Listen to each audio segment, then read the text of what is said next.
I may have to back it up a bit.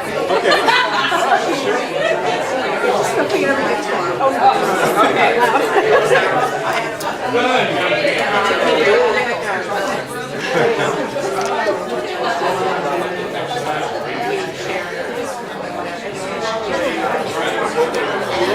Good morning. We have eggs again. And also, if you get a chance to bring the cartons back or bring other cartons in, that would be wonderful. And you know, I've been kind of kidding at what all of them meant. I have a guide. So, these are black copper marans. These are Americana, call them Armani. These are Armanis. Olive Geiger. These were actually created by the lady that does the chickens. This is one. The dark one on the left side. This one? That. Olive. Yeah. Yep, that was actually created by the lady. And then Rhode Island Reds. I was right. And these are Leghorns. I had no idea. You know, Foghorn Leghorns. That's exactly right. The cartoon. That's exactly right. I thought it was a joke, but hey, joke's on me. And then the rest of these are Speckled Sussex, Red Ranger, Wound, I have no idea. There are other things. Here they are. What? We'll post that in the back Okay. where the eggs are. Okay. Okay. And hey, bake sale, books and bake sale. Book sale. Next Sunday, we've got tons of books. We've got like hundreds of books, so that's cool. We are having a small reception for Dan and Marianne. They're getting married. So they're getting married in Alaska right now. So we're going to have a small reception here next Sunday after church. Just some cake and all that kind of stuff. So, yeah, sparkling cider. Any hard cider?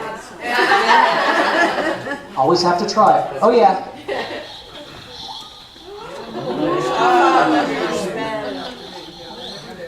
Okay, now you've done something fun at church. All right. In 1920, the first Baby Ruth candy bar was sold. It is named after President Grover Cleveland's daughter, not the legendary baseball star Babe Ruth. Interesting. Stuff going on in the calendar. Every Thursday now, the ARE, Edgar Casey Group, is meeting here at 6:30 to 8:30. And interchange on Wednesday. Janice is doing a pendulum class on Saturday. And if you think you know pendulums, you need to be at the class. If you don't think you know pendulums, you probably need to be at the class because new stuff. All new stuff, never before seen anywhere in the world. That's quite a statement, isn't it? Yeah. It's actually true. New stuff. So, things that make you go, What is said when drunk has been thought out beforehand. A Flemish proverb. Who lies for you will lie against you. A Bosnian proverb. The cruelest lies are often told in silence. Adlai Stevenson. I think the sayings are almost as interesting as who said them. So, I wonder if they'll ever have anything in there for me. Oh, that could be really weird. That would really be weird. Okay.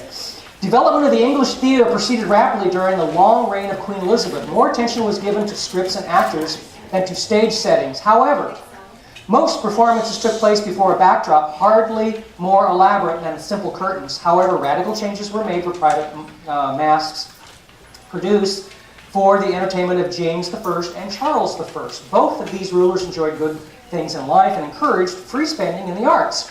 Under their sponsorship, craftsmen began to create elaborate painted slides and hangings in the back and sides of the stage. Such pieces often represented a landscape in perspective, so were dubbed scenes. In many plays, the operas, important bits of action were reported rather than represented on the stage. This was especially the case with murders and executions, which were often treated as having taken place between acts. Patrons joked about the fact that such events occurred not on the stage, but behind the scenes. Hence, the real-life dramatic action hidden from the public came to be described by the term born in the theater. So, now you know. I always wonder where all that stuff came from. Now I'm finally figuring some of these out. Somebody left a joke calendar for me. So far, this is December 31st, January 1st. So far, this is the only one in the entire year I can read. Let's just say my edit button is working very, very well. In fact, this one will get me in trouble also, but I'm doing it anyway. So, what do you call a smart blonde? A golden retriever. See? I told you. Told you.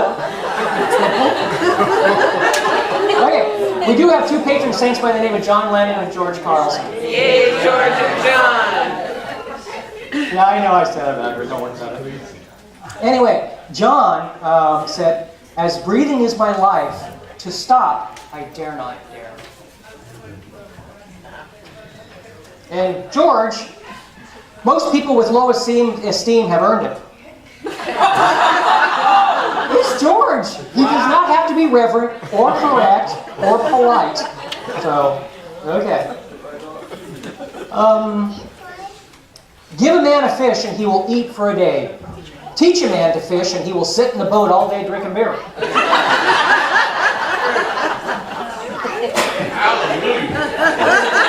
Flashlight, a case for holding dead batteries. God gave you toes as a device for finding furniture in the dark. Probably true. Probably true. I'm trying to get through some of this stuff because we're trying to give Jocey as much time as we can today. So, more church bulletins. The church will host an evening of fine dining, super entertainment, and gracious hostility. Potluck dinner, Sunday at 5 p.m. Prayer and medication to follow. And one last one.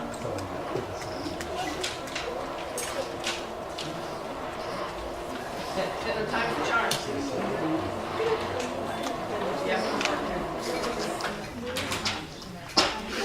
It doesn't hurt to take a hard look at yourself from time to time, and this shouldn't, and this should help get you started.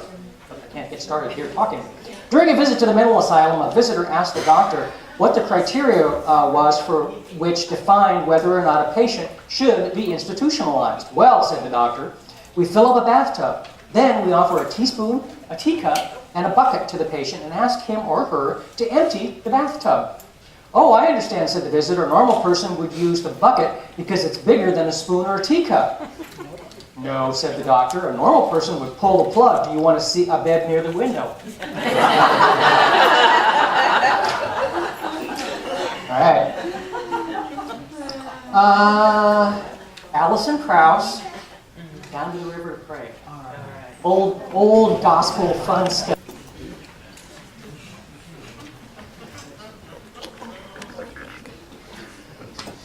Here we go.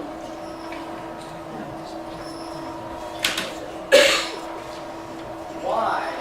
Tell me why. Does it always turn off easier than it turns on? What is that all about? We have a guest speaker today. Yay. Yay.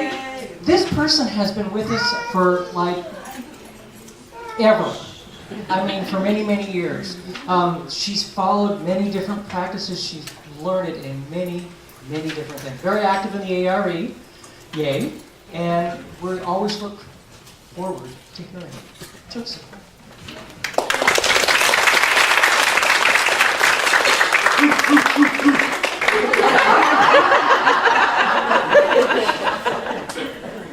Okay, let's see, am I on? Nope. You are on. I am on. See, I'm on. Good morning. Good morning. Back in April, Janice gave a talk about how we communicate with ourselves and how we ask for help. And that talk, like many of her talks, sent me on a journey. And I really began, for basically a week, to look back at my life and see how I communicated with myself and how Spirit communicated with me. Now, I was raised in a family with 7 children, And we didn't talk about these things in my family. The only one that knew things was Mom.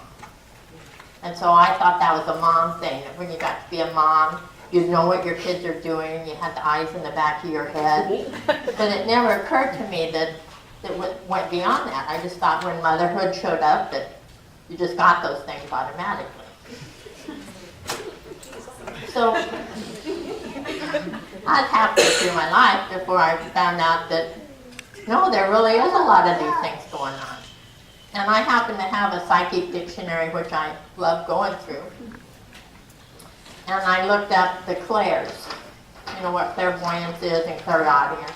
Well, they actually go with the 5 senses. So clairvoyance is seeing, clairaudience is hearing, clairscent is smell, clairsavorance is our taste, and clairsentience is feeling, but not really this feeling. And then many of you in this room are empathic. And that means that you sense or feel within oneself the attitude or emotion of another person and hopefully recognize it's not belonging to you. That's the key word, hopefully recognizing it's not yours.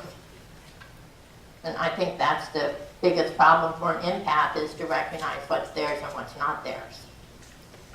But clairsentience, it says this about it: to perceive information by a feeling within the whole body without any outer stimuli relating to this feeling or information. A non-thought that bypasses the process of thinking by bringing through information one did not know before, logically think out or reason. An inner knowing that the psychic information is true and should be followed. And remember that as we go through this story I'm going to tell you, it should be followed. That part. And when you don't follow it, you're going to find out what happens. You're going to go on this roller coaster ride with me. And it happens spontaneously, can be willed or unwilled. It's the easiest type to develop, but it's one that's doubted the most. So, I was actually raised here in Pasco, about a block from Morris Hospital, until I was in the 4th grade, and then my family moved to Yakima, and the moment I graduated, I did a beeline for California. About the second job I had was for a hospital supply company that supplied all the new equipment for new nursing homes. And one of the partners in that business owned a big nursing home complex. 350 beds, 4 levels of care, 4 buildings, 3 levels of care, 1 laundry and 2 kitchens. So there was a lot of intercompany work that had to happen there. Well, one day that partner came over and he said, "Jocey, I want you to go to work in the nursing home because the bookkeeper's quitting." And that night I went home and I told my husband, "I don't want to work in one of those places. Not one of those places." Little did I know I would spend my whole career in nursing homes. So much for the one of those places. So when that business got sold to a big corporation, I ended up going to work for that corporation. I traveled from San Francisco to San Diego, training bookkeepers for them. When the president left, I went to work for him. He ended up, after a few years, owning 8 or 9 facilities. I was his controller. I had a small staff working under me. And life was good at that time. He even gave me a brand new car one year for Christmas. Paid all the expenses for that car. It was a company car, but whether I went on vacation or whatever, he paid for it. So it was really a pretty cushy job. And that lasted till one of my sisters said she needed a job. And I said, "Well, I can teach you how to do billing and help you get a job in the nursing home." So she did. We did.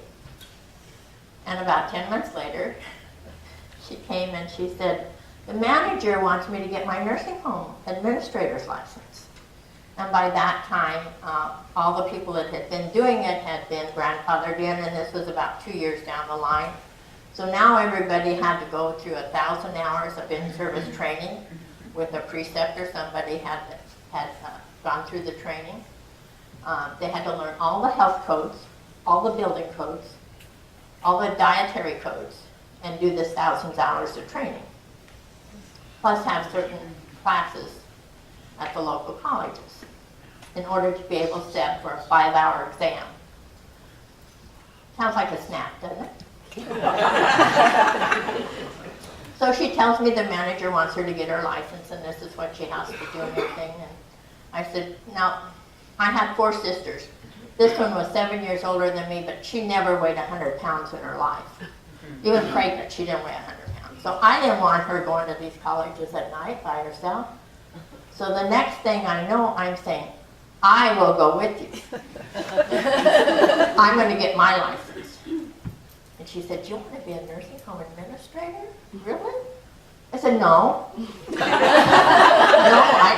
I don't want to work in a nursing home. But I'm going to So I thought about it that weekend. I thought, why do you want to do that? That's crazy. But I had to do it. It was that inner knowing. I didn't know that then. But I couldn't stop. And along this path, I never could stop. So I went to my boss the next week and I said, I want to get my nursing home administrator's license. I'll do everything I'm doing in the office, but I want to be out of the office at least one day every other week and go through the program. Vern had never said no to me. And he said, no. I don't want you to be out of the office.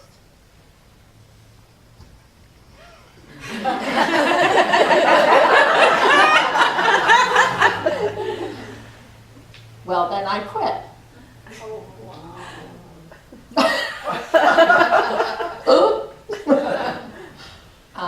And so she said, Jocey, you're not going to quit. I said, yes, I am.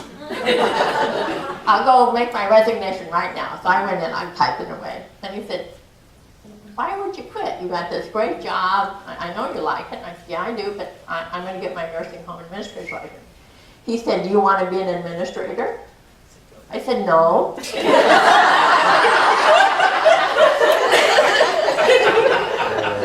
Even I didn't understand this motivation to have to get this license, which I didn't want. So I had to think of some reason why I wanted this, right? So I came up with one. Did you guess what it was? It would look good on my business card. Now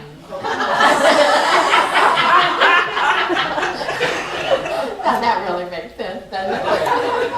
It didn't even make sense to me, but that's what I told everybody when they would ask, why was I doing all this? I said, well, it will look good on my business card because I'm licensed, then people in the nursing home business will know I understand the business.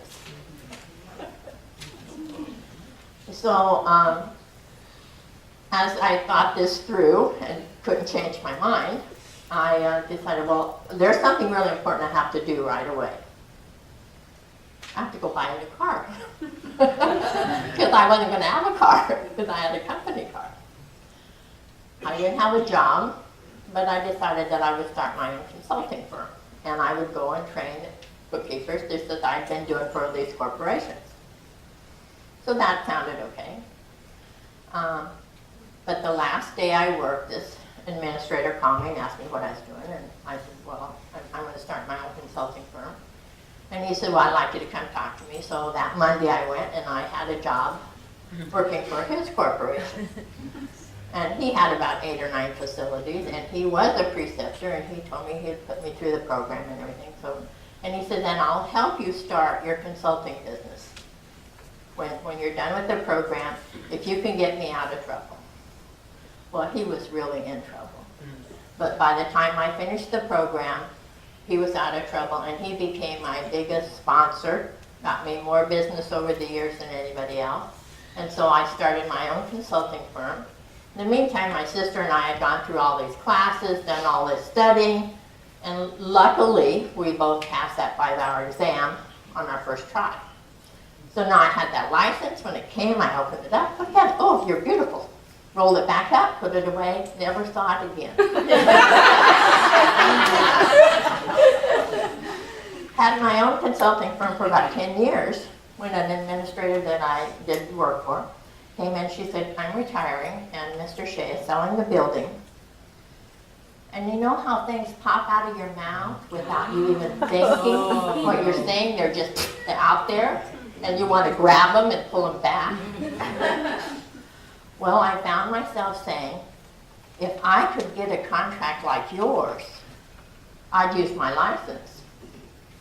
So this really good idea I had about how wonderful that would look to have that title on my business card.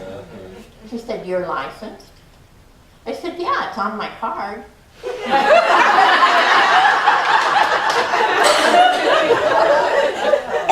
She never noticed. And I had worked at her building for about 5 years. I gave her lots of business cards. But she left that day, and I sat there most of the afternoon thinking, really? After all these years, you want to use that license? No, you don't want to do that, no. So not long later, another client came in, and he had 3 buildings, and he had sold his to another corporation. So now I had to scramble to get some more business, because that was about a third of my business. But after a couple of months, Ken called me, and he said, Jocey, the people I work for want to talk to you about working for them. This was a Beverly Hills firm. I lived on the east side of LA. This is Beverly Hills, more on the west side of LA. I didn't want to go through downtown LA every day. So he said, will you come have dinner with him? So I went over and we had a lovely dinner, and the 3 owners and the 2 CPAs and Ken were there and me. And they gave me an offer, and I thought, well, I can just nip this in the bud. I'll just tell them I want $15,000 more a year, and I'll work 4 days a week, work for myself 1 day a week. That'll end that.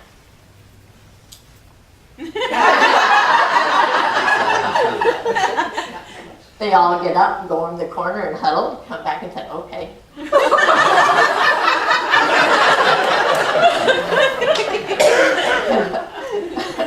So I go off to Beverly Hills and work in Beverly Hills, and it was really exciting there to be in that Rodeo Drive area and the farmers market there, and it was a really good experience. They were really in a lot of trouble, and by the end of the year, we had everything going good. Everybody was trained, financial statements were coming out on time, business was good, and I get a call from the administrator that had originally brought up the idea of the contract. And she called me and she said, were you serious that day? Would you use your license? I said, yeah, I would. So 2 days later, I had lunch with Mr. Shea, and by the end of lunch, I had exactly that contract, word for word. And that contract was 40% of the profits. The administrator made all decisions up to $10,000 for a single item. Anything over that, you had to contact the owner. So you pretty much had total authority over that facility. It was 1-page, double-spaced type. That was the whole contract. Wow. Yeah. So that January, I went to work in a nursing home as the administrator. And I have never enjoyed and loved anything as much as I did that. Surprise! So not something I headed for. I had that license 11 years. 11 years before that showed up. So why I'm telling you this story is for you to look back at your life. What's something that you did like that?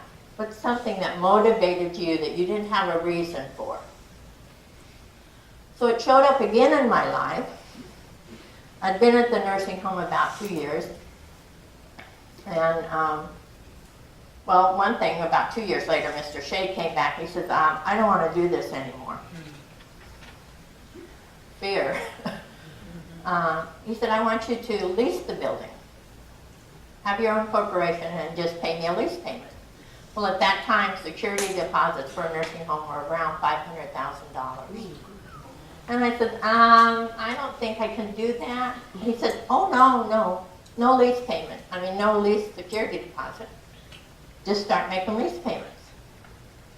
So for the rest of the time I had the facility, I was the owner of that business. Okay? And my sister Leona had also gone to work for him, the same one I took my test with and everything. And she also worked for him and had the same deal. So one day, a couple of my nurses came by, and I was working late, which you do a lot in that business. It's kind of a 24/7 job. They came by and they said, oh, don't work tonight, go to this class with us. So I said, okay. I picked up my purse and off we go. I'm in the car going to the college. I said, what are we going to? Now, you laugh, but you've all done this, haven't you? Yeah. I knew you were the group. So I said, what are we going to? And they said, it's about reincarnation. I said, they teach that at the college? My eyes got really big. And we went in, and this man was hypnotizing people and regressing them.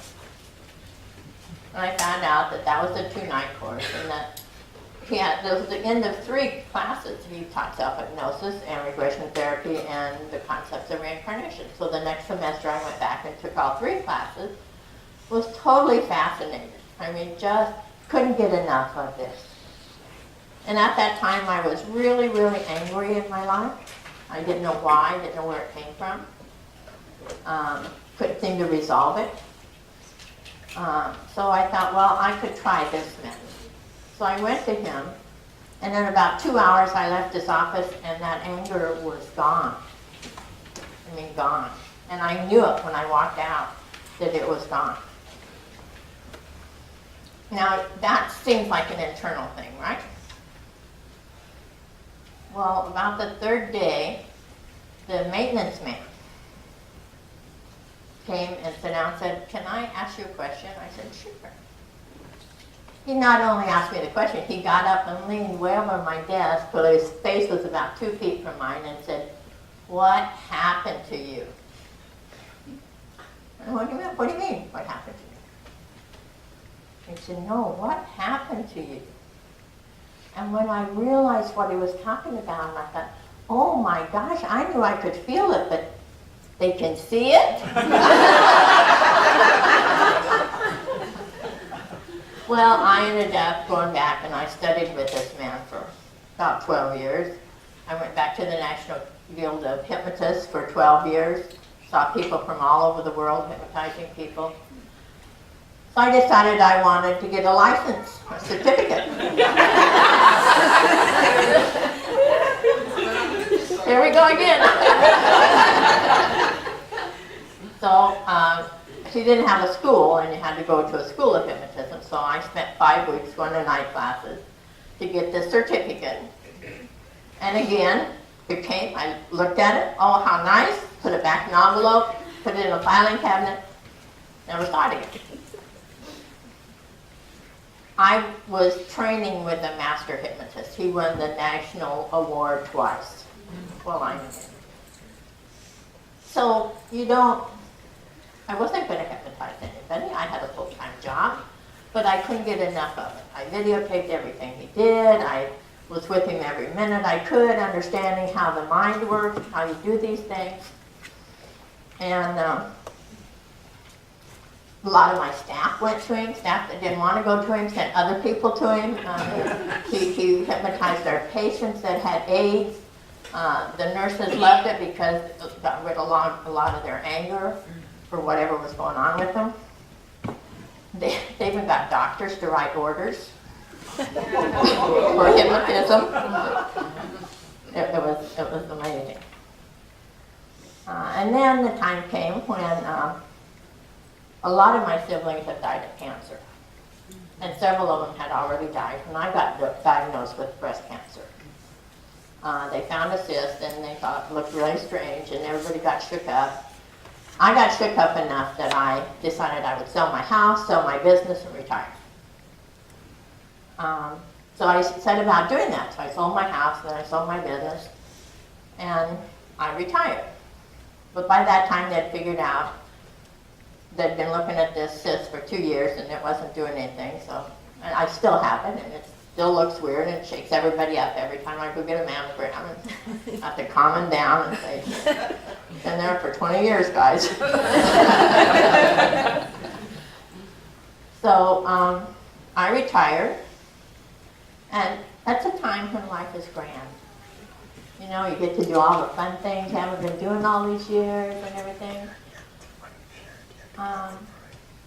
And then things started to happen. First thing that happened was I rented a house for the first time in 30 years. And I had a crazy landlady. I mean, really nuts. But I thought, what can happen, you know? I pay the rent on time, I take care of the place. Ha, what could happen? Little did I know what could happen. I was coming up to Washington at that time about 1 week out of the month to visit my stepmother, who had moved from Spokane to Yakima when my dad died, because she was from there originally and had family there. So I moved her and then rented a house and had 24-hour day care with her. So I'd come up, spend 4 or 5 days every month making sure everything was okay. Well, when I'd be gone, the landlady would come into my house and go through all my things. And really that began to show me how intuitive I was, because until then I really didn't think much about being intuitive. I was around a lot of people that were. I belonged to the Parapsychology Association of Riverside, which was a very big group. They did all kinds of fun things, much like Janice does here. So I'd been around a lot of that, but I never felt it was myself. But I could walk in the house and I'd go, and every drawer or cabinet I would open, so I started leaving string and thread in the drawers to know whether she'd been in there. But I didn't need them because I could feel it. So I changed the locks one day, and I changed the garage door opener. And in 48 hours, she knew it. So how would you know that if you hadn't tried them, right? So she sent me a letter demanding the keys, and I said no. The other thing that happened is the company I sold my business to was to pay me $150,000 6 months later. The 6 months came and went, and I didn't get any money. So I called them up, and I said, what happened to my payment? They said, we don't think we owe you anything. Number 2. Then a former employee decided to sue me personally for wrongful termination. So suddenly, this happy, glorious retirement was total chaos. Total chaos. I was in 3 lawsuits. I'd never been in a lawsuit in my whole entire life. And suddenly, everything seemed to be falling apart. So I sit down one night, I'm like this at my desk, and I said, what is happening? And I heard the voice. And it said, what do we have to do to make you move?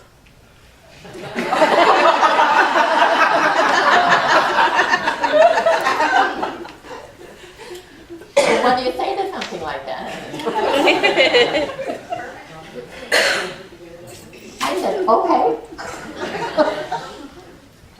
It didn't say where, or when, or how. Somehow, inside, I knew that I was supposed to come back to Washington. I hadn't had any real thoughts of that, but in that moment, I knew that that was where I was supposed to go. So did I? No. No. I didn't go. I had reasons. My younger brother had just died, and I had promised his wife I'd help I promised my brother that I'd help his wife go to Arkansas. So I had reasons to stay. I was involved in these lawsuits, so doing those from Washington would not have been convenient. So the first thing I did, I had to go to a hearing with the judge before you go to trial on these civil cases. And so we went to this pre-trial with the judge about the employee. And he used to tell you, each person tells their side, and he said, I think this is a frivolous lawsuit. It's going to cost you $15,000 to go to court tomorrow because you have to pay. But I will limit it to $10,000 if you want to just take care of it right now. That was the hardest money I ever paid out in my life. But I did it. Okay.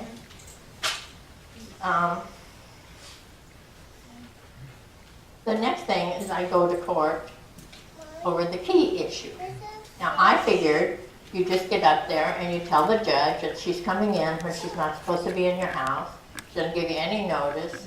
You're not there, she just comes in and goes through your thing. And that he would take his finger at her and it'd be done. That's not what happened. Okay, so we go to court. Everybody was there for eviction. We get to me, and he says, have all the papers been served? Have all the papers been signed? Everybody's saying yes, yes, yes. And he said, did you deny her entrance? And I said, yes. He said, okay, you're evicted. Evicted. We went to court over keys. And I said, well, how can I be evicted? He said, you denied her entrance, you're evicted. You have 5 days to be out of that house. Well, what would you do? I can tell you, I stumbled out of there in a daze. I thought, that just can't happen. But it did. It did happen. I was evicted, so I went to the sheriff's office. I said, what do I do? And they said, you have to be out in 5 days or she has everything that's in your house. I had a 3,600 square foot house full. So where was I going to go in 5 days? There was a house in Yakima that I had moved my mother out of and put her in assisted living 2 months before, and I had not been back up there to empty that house. So now, after eviction, I finally go to Washington, where I was supposed to go when they said, what do we have to do to make you move? So I'm telling you this so that if they tell you to do something, please do it. Because if you don't, you're not going to like what happens. So in 5 days, I was on my way to Washington. Everything got resolved. They went to arbitration with the company. If I lost, I would not only not get my money, I would have to pay their attorneys and their accountant. That was the gamble I took. But I won. Yay. And so they had to pay my lawyer and my accountant and me. So it cost them about double. Then the landlady took me back to court because she wanted the balance of the lease payment through the end of the lease. Well, by then I had filed a, what do they call it? Appeal. I filed an appeal, and by then the judge knew that the appeal was filed, and he knew that he had messed up because I wasn't there for eviction. And so when the landlady and I stood up before the judge, and she wanted the rest of the money, he said, no, I can't rule on this because she's filed an appeal. And he looked at me, and should you win, you can sue her for the balance of the lease and all of your costs. Okay. I didn't end up doing that, but I didn't think it was worth to keep going to California to do that. But I'm living in Yakima now, and I'm going, okay, what am I doing here? I don't know what I'm doing here. I tried to buy a house there. I couldn't buy a house there. Every house was taken off the market or sold ahead of me, and I just couldn't find a house. So we go again. Go to the Tri-Cities. I don't want to go to the Tri-Cities. I'm not stubborn, no. Not too much. I wanted to be up near the mountains is all. And so I finally gave in. I said, okay, so, but if I can't find a house in the Tri-Cities, you have to find me a house in Yakima. So I come to the Tri-Cities, I have my list. This is what I want, this is what I don't want. Go to several houses, I have a really lovely Christian couple with me. This Christian over here, you know, the by the book one. Okay. And I had said a few things already and got this eye rolling stuff, you know, so I didn't say too much anymore. They were really sweet. Looked at quite a few houses, walked into this one house, and it was a lovely house. But it had too much tile. Tile on the floors, tile on the counters, had houses up behind, had a steep driveway. I said, nice, but not for me. And I start walking towards the door. And I hear, this is the house.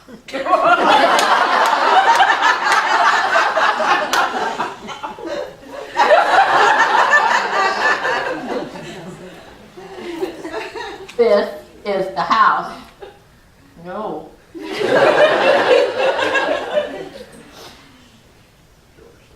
Thump. This is the house. Okay. So I turn around and I tell this lovely couple, I want to make an offer on this house.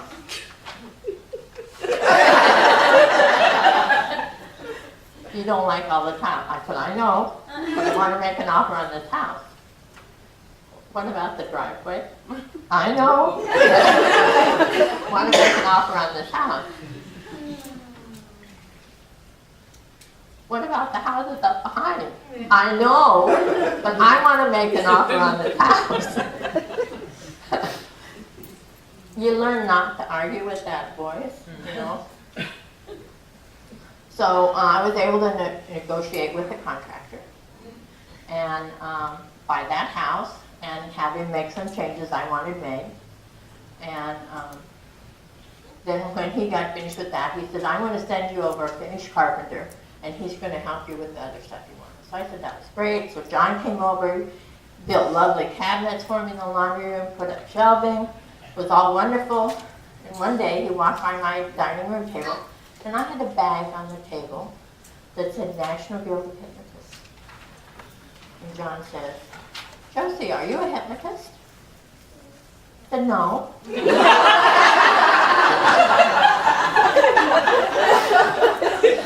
He said, Jocey, are you a hypnotist? No.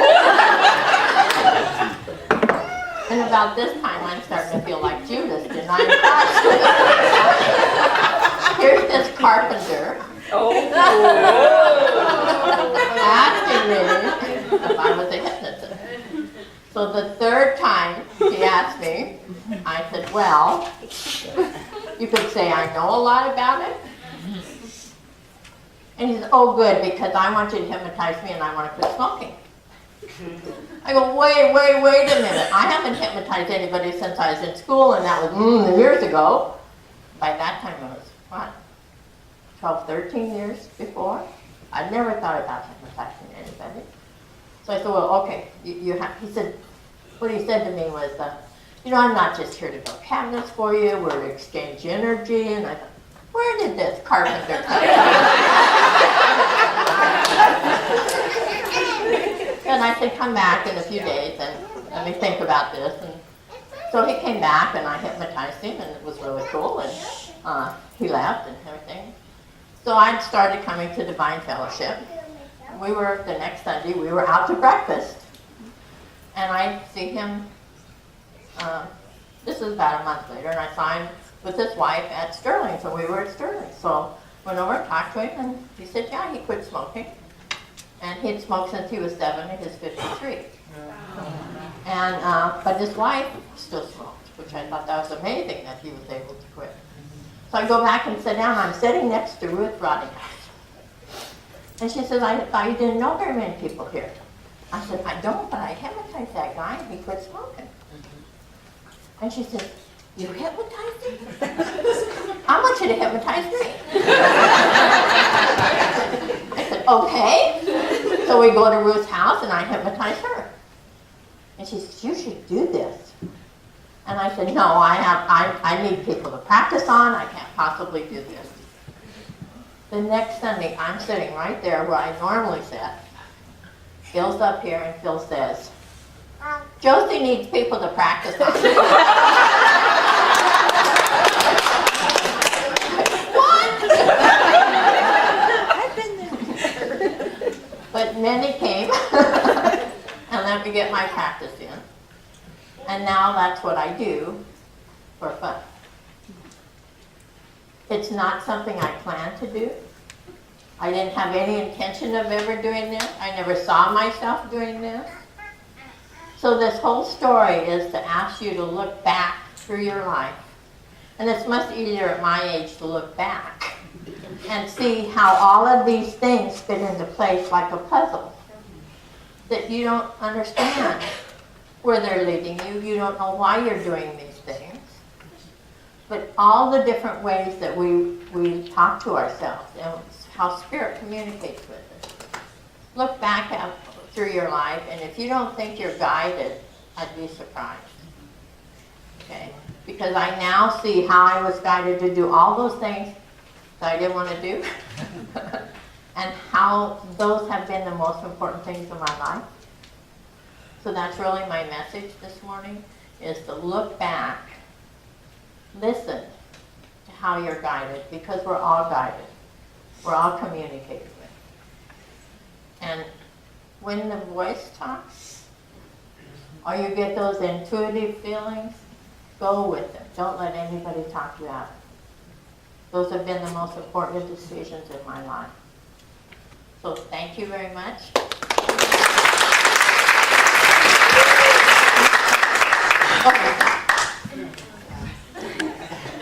Let me steal that. Oh, it's back here. Oh, it's back there. Thank you, Jocey. That was wonderful.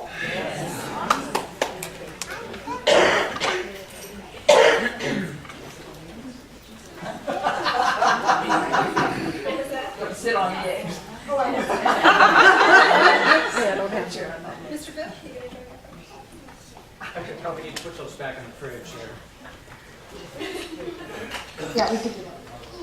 Yeah, the only time I heard the voice was when Bill stood behind me at a nightclub. He said, would you like to dance? And the voice said, he's the one. I turned back to him, oh, you've got to be kidding.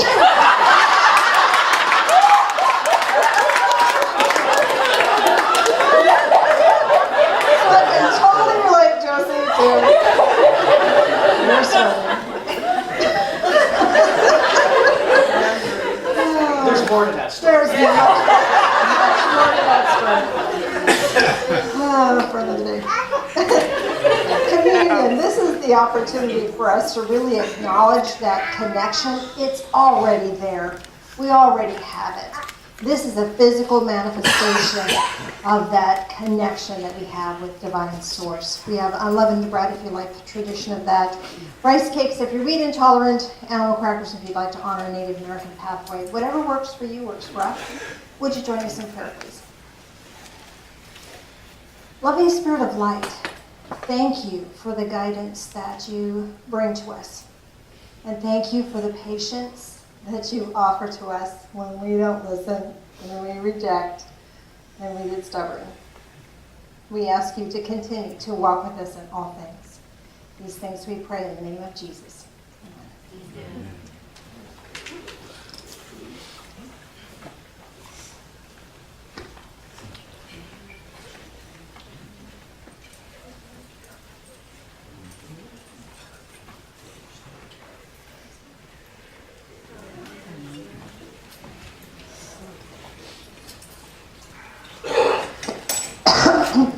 sorry. I was using my co-oping corner, as my granddaughter told me. Use your co-oping corner. And I didn't remember the. Use the other corner. This corner. Okay. Would you join us in prayer again, please? Loving Spirit of light, as we drink this in, help us to drink in life, all of it. And help us to know that you're with us in all of it. These things we pray in the name of Jesus. Amen.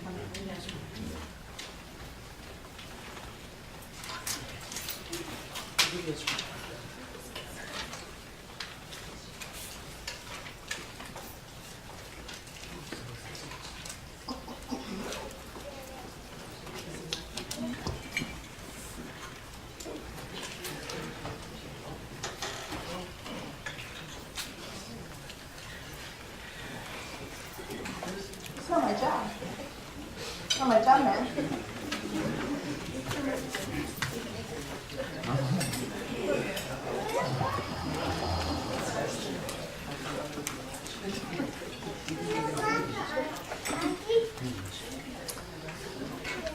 Sam, you want to do this?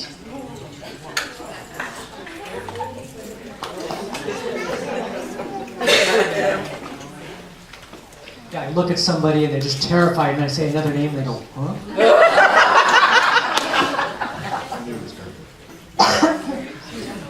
So, this place is pretty awesome.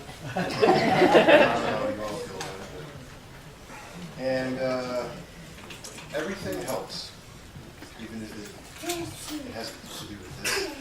But, there you go. Well,